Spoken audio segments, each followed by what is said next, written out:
Je vous remercie. Mes chers collègues, la parole est à M. Jean-Pierre Plancade.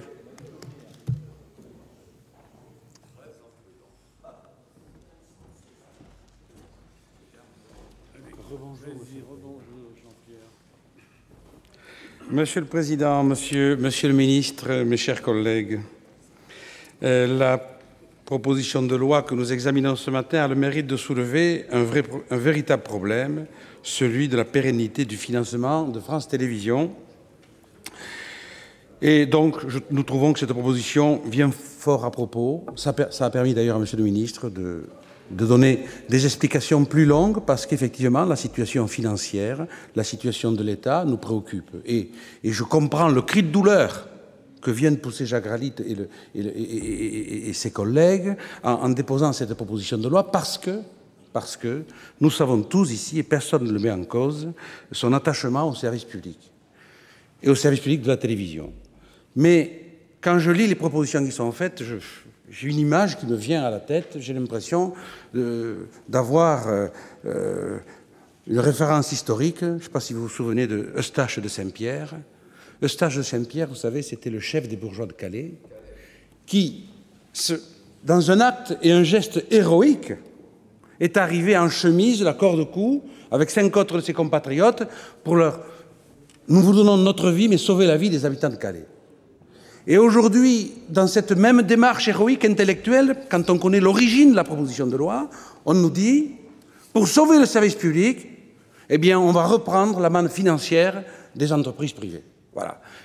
Voilà. Et je dis qu'en même temps, c'est un grand cri de couleur et je comprends que c'est un acte héroïque et une grande souffrance, intellectuellement parlant. Mais moi, je reste, et au RDSE, nous restons sur un principe simple, qui est une activité privée, des fonds privés, une activité publique, des fonds publics. Voilà. Alors, on est inquiet, Monsieur le Ministre. C'est vrai qu'on est inquiet, 450 millions, on a été ramené à 415. Si le financement, l'absence de publicité nous propose 800 millions, donc on se dit, où va-t-on trouver cet argent? Voilà. Et cette inquiétude est tout à fait légitime. Je vais passer sur tout mon texte, mais il y a une solution. Il n'y en a pas 50.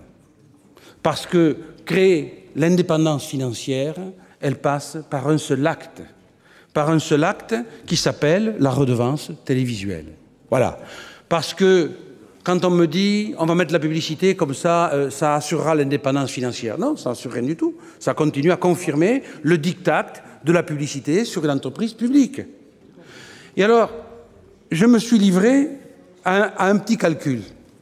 Aujourd'hui, la redevance télévisuelle, c'est 10 € par mois. Ce sont, mesdames et messieurs, 10 € par mois. Pour assurer le financement total, sans subvention publique, sans subvention privée, parce que la publicité, au fond, on peut l'assimiler à une subvention privée, vous savez combien ça coûterait tous les mois? 3 € de plus.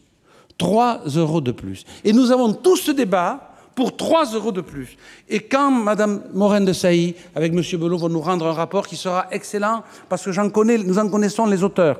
Rapport, je le rappelle, qui a été demandé par l'ensemble de la Commission. Voilà. Donc, mais ça ne changera rien, Catherine. Ça ne changera rien parce qu'au bout du bout, on va trouver des chemins de traverse pour financer. 3 € par mois, c'est le prix du courage politique des parlementaires. L'aurez-vous ou vous ne l'aurez pas? Jusqu'à présent, nous ne l'avons pas eu et je m'associe à ça. J'ai été un de ceux qui ont soutenu la progression, voilà, mais il faut aller jusqu'au bout de l'acte. Le bout de l'acte et le bout de l'indépendance, c'est 3 € de plus par mois pour chaque foyer fiscal, sachant que 25% en sont exonérés. Voilà, mesdames et messieurs, ce que je voulais vous dire, et vous dire qu'on ne votera pas contre cette proposition de loi, mais on ne la soutiendra pas non plus, parce que nous pensons que, même s'il y a des choses pertinentes à l'intérieur, même s'il y a des choses qui sont justes et avec lesquelles nous sommes complètement d'accord, mais nous pensons tout de même que activité publique, fonds publics, activité privée, fonds privés. Voilà, mesdames et messieurs, ce que je voulais vous dire au nom des radicaux de gauche et du RDSE. Je vous remercie, chers collègues.